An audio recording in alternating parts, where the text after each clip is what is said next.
Good evening, barflies and lounge lizards, and welcome to the Atomic Snack Bar. And tonight we'll be discussing 5 more of my favorite sword and sorcery films. This is the third part in the series, but they can be watched in any order you so choose. And number 5 on the list is Iron Warrior from 1987. Written and directed by Alfonso Brescia, who directed several genre pictures including War of the Robots, Star Odyssey, and The Magnificent Gladiator, not to be confused with The Magnificent Bastard, the R. Sterling story. Iron Warrior tells the tale of a heroic warrior who has to save a kingdom, protect a princess, and battle an evil witch and her skull-faced unstoppable minion. And it's just downright odd. It's certainly the most trippy and surreal sword and sorcery film I've ever seen, and that includes John Borman's Excalibur, which I feel was more of an influence on Iron Warrior than your usual Conan inspiration. Excalibur and a bit of Conquest by Fulci, but that second one could be just a coincidence. But at most times, Iron Warrior feels like an early 80s music video. It's dreamlike and odd with many instances of slow motion. And it stars scholar and actor Miles O'Keefe of Waxwork, Tarzan the Ape Man, and Ator fame, which, segue, this was actually the third film in the Ator series, but this one had no involvement from the great Joe D'Amato, who supposedly left the project after getting word that a third Conan film would not be made. Instead, the new director was brought in. The original continuity was ignored, Ator having a twin brother rather than an inappropriate sister, and the style of the film moved more into art house territory. Ator's portrayal was a bit different as well, him being a bit more stoic and silent this time around. But most importantly, rather than his usual loose flowing locks, Ator sports a rather elegant braid this time.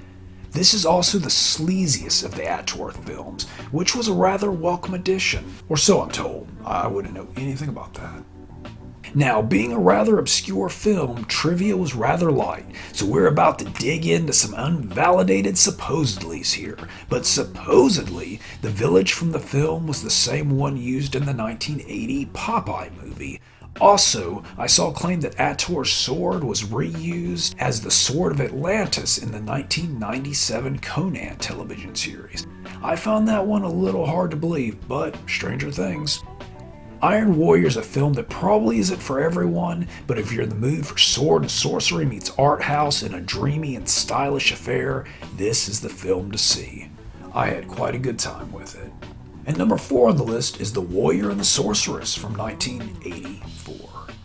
Directed by John C. Broderick, who is more so known as a producer, having produced or co-produced films such as Showdown in Little Tokyo and Dirty O'Neill, The Warrior and the Sorceress is a sword and sorcery take on the Akira Kurosawa film Yojimbo, and it tells the story of a mysterious warrior named Kane as he gets caught up in the struggle between 2 warlords who are battling over the only wellspring in the area. If you haven't seen Yojimbo, it is also similar to the Yojimbo-inspired spaghetti western A Fistful of Dollars. The film stars David Carradine as the warrior Kane, and if you ever wanted to see a whole lot more of David Carradine's bare legs, then this is the film for you. But really, who hasn't wanted to see more of David Carradine's bare legs? It also stars Maria Sokis, an Argentinian actress who also appeared in Wizards of the Lost Kingdom and Deathstalker 2, which will make sense shortly. Now, remember when I said that something will make sense shortly?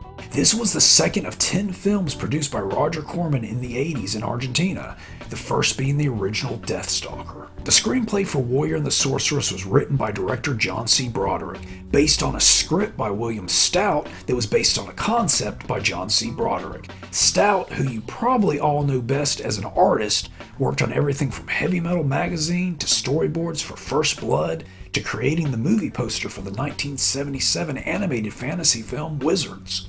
According to Stout, Broderick asked him to write a sword and sorcery screenplay based on Yojimbo, which he did, but he would then rewrite it to make it less Yojimbo-y. It's a word. But when the film finally got made, much to Stout's surprise, it ended up being much like Yojimbo after all, thanks to rewrites by Broderick. So much so that David Carradine once said it's not like Yojimbo, it is Yojimbo. This is a fun little movie with a touch of sleaze for the sleazily inclined. Not that my viewers partake in such things.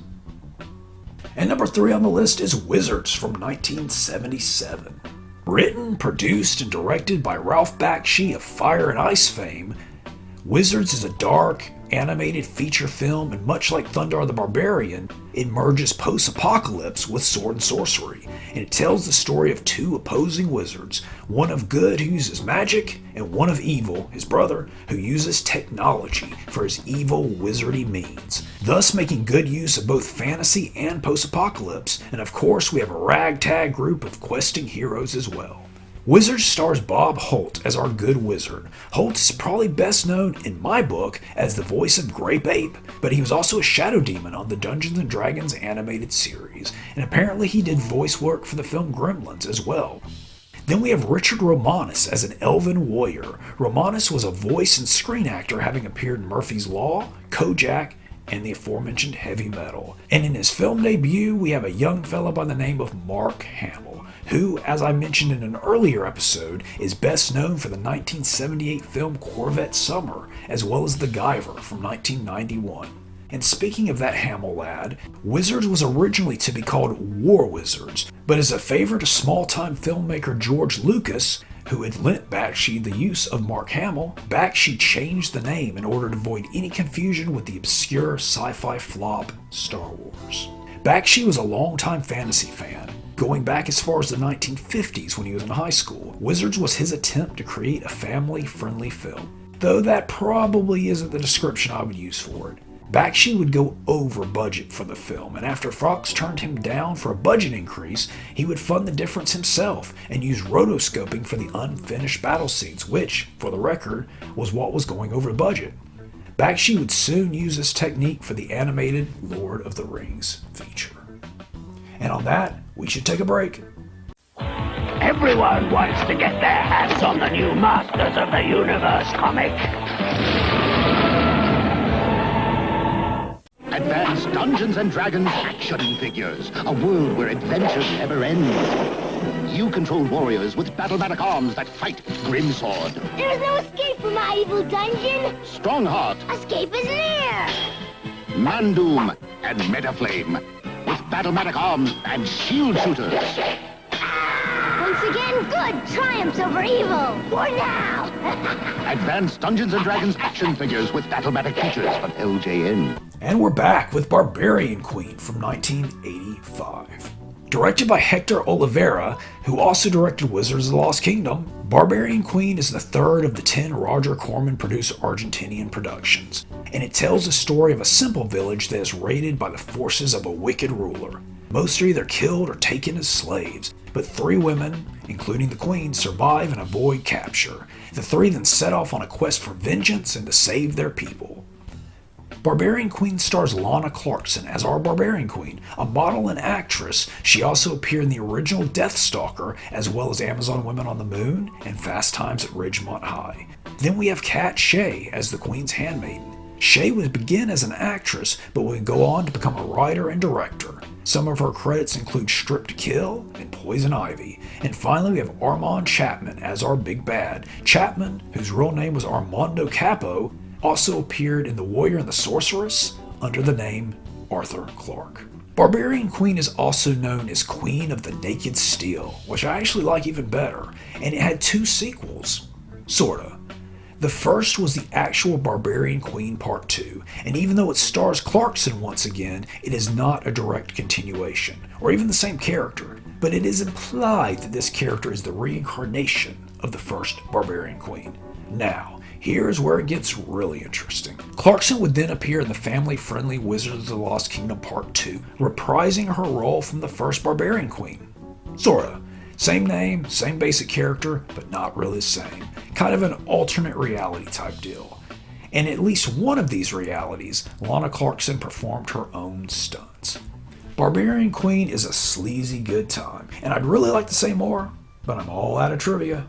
And now it's time for an honorable mention, and that's the Sword the Sorcerer from 1982. I've had a lot of requests for this one, so I figured I'd sneak it into this episode last minute. Directed by Albert Pyun of Cyborg and Dollman fame, The Sword the Sorcerer is a dark sword and sorcery film loosely based on Bedknobs and Broomsticks from 1971.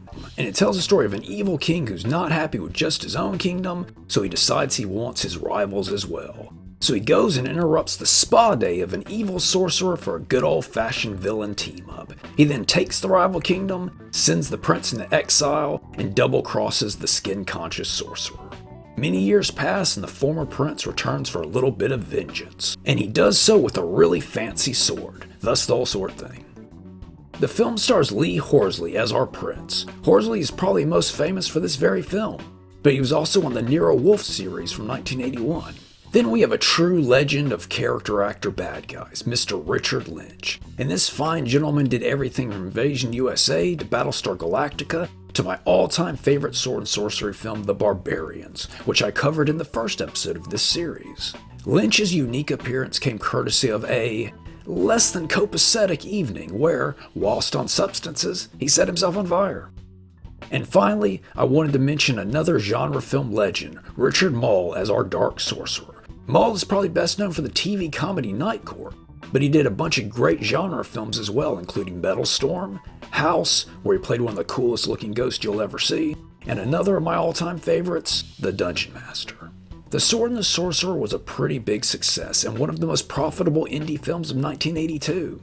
It was meant to be the first of a series, but only ended up receiving one sequel in 2010 titled Tales of an Ancient Empire. This was completely new to me when I started researching this episode. And now, a big supposedly, but one I thought was a lot of fun. But supposedly, Oliver Reed was hired to do the film's narration. He was said to have shown up drunk and unruly and was recast afterwards. Kind of like when I showed up to film this episode today. And number one on the list is Hawk the Slayer from 1980. And this is easily the most requested of sword and sorcery films that I have yet to cover. Co-written and directed by Terry Marcel, who is also known for the sci-fi action film Prisoners of the Lost Universe, Hawk the Slayer is a true standout in the genre. Because it predates the Conan the Barbarian film, it also predates the sword and sorcery boom of the 80s. It also predates Borman's Excalibur, and in such, Hawk the Slayer has its own identity that feels more akin to the Lord of the Rings than it does the aforementioned Conan or Excalibur. It is also the only sword and sorcery film of the time that I can think of that actually featured fantasy races, such as elves and dwarves, as main characters, and it tells the story of the titular Hawk as he puts together a fellowship, one might call it, to stand against his evil brother.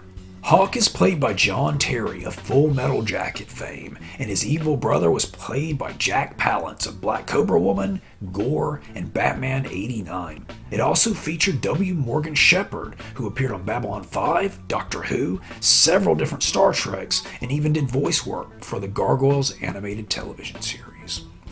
Hawk the Slayer, which was written by Marcel and producer Harry Robertson, was originally going to be a historical piece, but the two discovered they both shared a love of sword and sorcery, and thus the magical element came to be.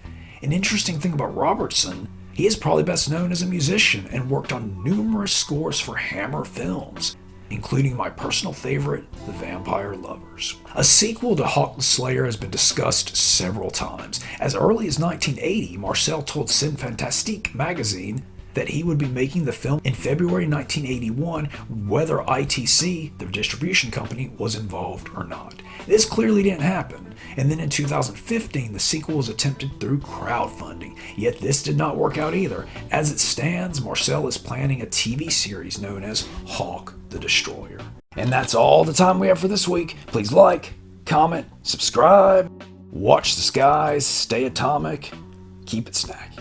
Our first item is a white tank top with the Barbarian's design featured on the front. It comes in medium, large, and extra large sizes for $12. Item 2 is also a white tank that features our Savage Trio design on the front. Item 3 is a white t-shirt with our Barbarian's crest printed on the front and the Barbarian's design printed on the back. Now, here's how to get yours. Take a ride to your local video retailer and find out if they carry them. If they don't go tearing up the place, because you can also order them direct from Movie Tees. Here's how. Grab a piece of paper